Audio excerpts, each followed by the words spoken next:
मर्दन के जीवन में बड़ा टेंशन बा। ऐसे लड़का लोग दारू के सहारा ले बोला। ये एगो मेहरारू से जाके पूछे, एगो लड़की से जाके पूछे ओकरे के जीवन में कितना टेंशन बा। दू गो घर की जिम्मेदारी ओकरे ऊपर बा, नैहर ससुर दोनों। का तरीका से कि तोह से सैया सपरत नहीं खे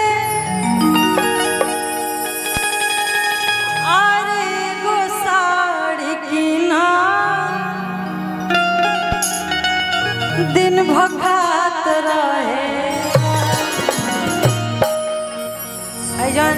मार्केट में चलल बा रजनीगंधा, बचाओ कमती दाम बा ओकर। कितना दाम बा? 20 रुपया 20 रुपया 25 रुपया 25 रुपया बताओ।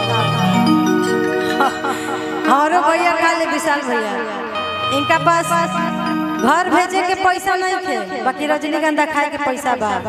हमेशा एक शिकायत करे कि दीदी पापा पैसा खातिर तगादा करत रहे बार बार कि पैसा कब भेजब। हम ली तो जौन पैसा देने का हो तो दीदी उतर रजनीगंधा खा ले। बताई कितना जरूरी बा। मेरा रू कहत रही कि तोह से सैया सपरत नहीं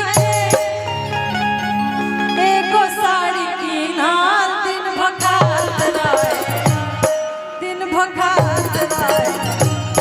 रजनीगंधा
लैया पर गाइल बहुत जरूरी बा कि दिन पर दिन बिगड़ल जाता रूपवा के जाना नशा छोड़वा के ना।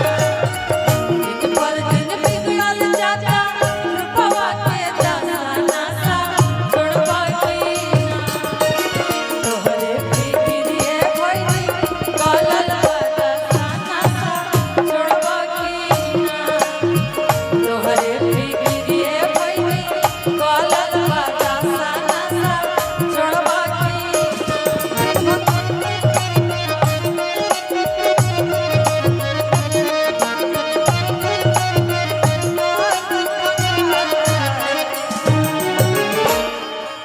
हो गई नशा पतने हो गई। लगा तो पूरा नशा मुक्ति के कार्य हम पर नहीं के सब और समझी तो मुंडन के कार्यक्रम खाली नाम के बना तो देखी तो एगो लागत है कि एगो जग भइल बा। गांव में इतना भीड़ तो हमने के जगे में देखले बने जाए। बाकी जब हमने के रास्ता में आवत रही जब देखने के हतना क्राउड बम कहने के लागत है कि जग भइल बा। ऐसा आप सबके कृपा आशीर्वाद से आज तमाम कलाकार हमने के बीच और बहुत बहुत धन्यवाद दिया चाहो कि हमने के गार्जियन गोपाल राय चाचा जी हमने के बीच उपस्थित बानी। और जहाँ भी मंच के सामने हमने के गार्जियन उपस्थित रही थोड़ा सा हम डरा जाइला चाचा जी। अगर कोई भूल चूक गलती होगी तो अपन छोट बेटी समझ के क्षमा करब जा। काहे कि जौना हस्ती के हमने के टीवी पर देखत रही जा, मोबाइल में देखत रही जा, जब वो साक्षात सामने आ जाए तो अच्छा कलाकार अच्छा लोग नर्वस हो जाला। और विशेष सच्चाई ये बा कि सुर और संगीत के ज्यादा ज्ञान बाना, लेकिन जितना भी बा आप सबके आशीर्वाद प्यार से बा। बस ये आशीर्वाद प्यार बनेले रखी जा। ये कामना मेरा बहुत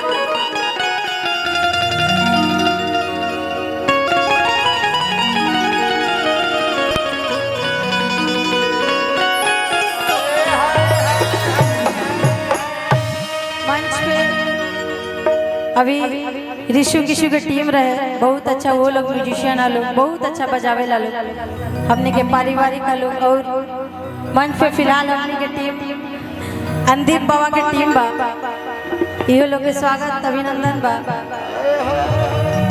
मंच के बहुत ही अच्छे उद्घोषक हमने के गार्जियन जिद्दी भैया भी बानी, विक्की तिवारी भैया भी बानी, और हमने के बड़ भैया धर्मेंद्र भैया भी बानी। और रघुआ से भैया पहला मुलाकात था। और चलिए जितना भी एजा तमाम लोग बा जकरा के हम नहीं भी जाना, सब कोई के प्रणाम और क्षमा चाहब। हमें मन से ही आशा करब कि जकरा के नहीं भी जाना तुम जैसे जान के जाई, परिचय बना के जाई, काहे के घर के भमनियों के एगो सदस्य हो गई नहीं जा ताई ज्यादा समय ले ना। मंच के सामने उनके माता बहन भी बैठल बा लोग, सबके के स्वागत अभिनंदन बा। कार्यक्रम की शुरुआत के लिए और चाहब कि जब मुंडन संस्कार में हमने के आइल बनी जा तो पहले एगो भजन से हमने के कार्यक्रम की शुरुआत करी जा। और मेन जेकरा खातिर हमने के जाना जाला पारंपरिक त लोकगीत भी तमाम जौन जौन रुआ सब सुनले बनी जा, उ सब गीत भी आप सबके बीच रखम। जखन भैया अभी थोड़ी देर पहले बजाई कि राह चलेला त टोकेला सोनार सैया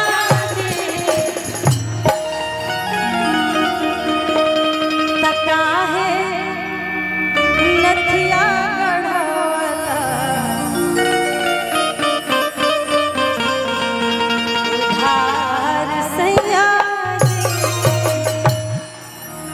तमाम हमने के लोग की जगह के सब आशीर्वाद प्यार देते नहीं जा कि काहे आवत नहीं खा, काहे आवत नहीं खा, आदत से बाज रह जाऊं, धोखेबाज रह जाऊं, उड़न बाज काहे भैया हम रहुआ के धोखेबाज नहीं चिका, थोड़ा सा संभाल लो। चलिए एक से एक तमाम लोग भी आप सबके बीच रखा, कुछ नया भी रखने की कोशिश करो। पर आए कार्यक्रम की शुरुआत देखो पहले भजन से कही जाओ, उसके बाद जैसा हमने के गार्जियन के आदेश है वो सब गीत आप सबके बीच रखा जाओ। इससे तो ये जब कलाकारन के महाकुंभ लागल बा, सबके एक एक बारी आई तो हमरा जहाँ तक जानकारी बा कि हमरो हाजिरी लगावे के बा, ताई कुछ भजन कुछ पारंपरिक और फिर जैसे हमने के गार्जियन के आदेश है सब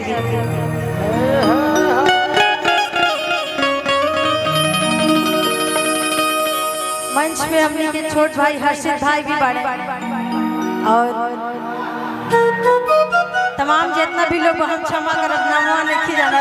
देखिए एक बार हम चाहत कि लोग सब शांति से सुनी जा, सब कोई सामने भाई लोग बैठ जा ताकि पीछे के लोग के दिक्कत न होके। कितना जगह इहो कहल जाला कि लोग नाम ऐसे ना लेवेला कि आए कि लोग के अंदर अहंकार होखेला, लेकिन हमारा अंदर अहंकार नहीं के सच में हम इतना ज्यादा लोग के जानत नहीं थे। बाकी जेकरा के जानत नहीं ओकर नाम हम ले ले। बाकी हम चाहब कि सामने मंच के सामने जितना भी गार्जियन बन जाए सब कोई बैठ जाई जा ताकि पीछे के लोग के दिक्कत मत।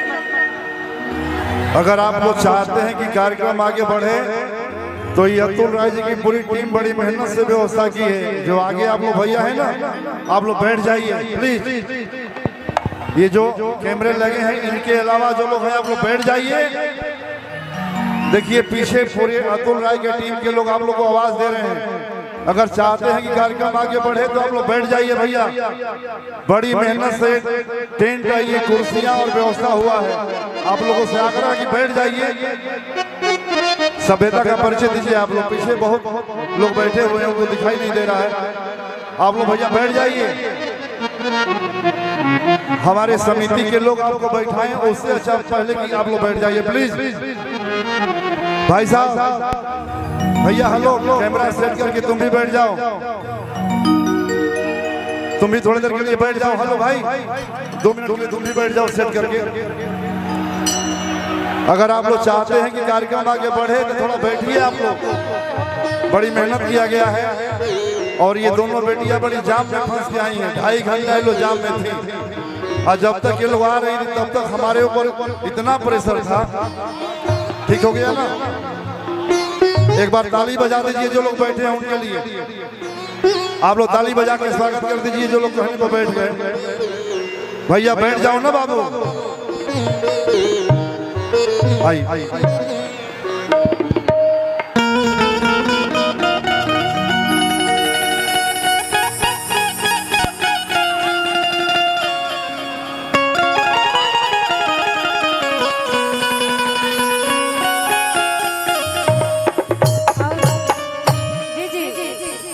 हमरा मालूम बा कि रउआ सब हम सब कलाकारन के देखे